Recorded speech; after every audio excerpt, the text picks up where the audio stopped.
What's up, guys? Dr. Chris Park here. Today I want to talk about getting hung up on the past. How do you make the most of your recovery? Well, one thing you can't do is being hung up on the past. The past tends to be an anchor that weighs you down. And I've got this patient and she's really struggling right now to make some positive changes in her life, but she continues to look backwards. She continues to dwell on the mistakes she's made and lives in this perpetual regret and guilt.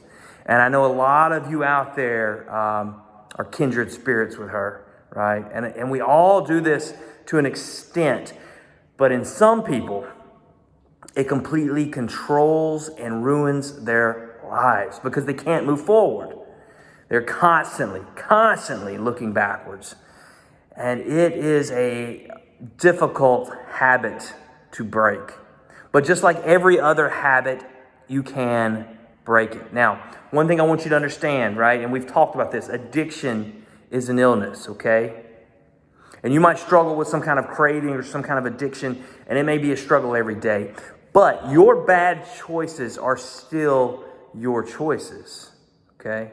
So every day you've got to make decisions that are either going to put you in a better place in your life or a worse place. And I am not talking about drug use, okay? Let's if you're struggling with addiction and watching this, let's just push that aside right now.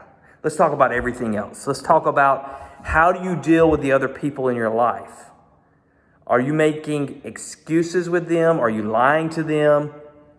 Are you bending the truth a little bit? Are you being lazy?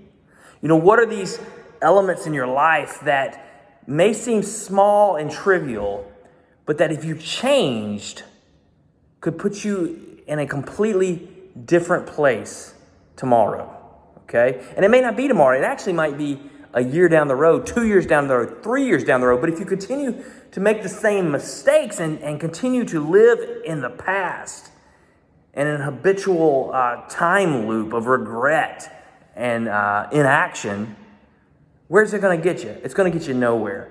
But if you make positive changes today, it's going to make a difference tomorrow.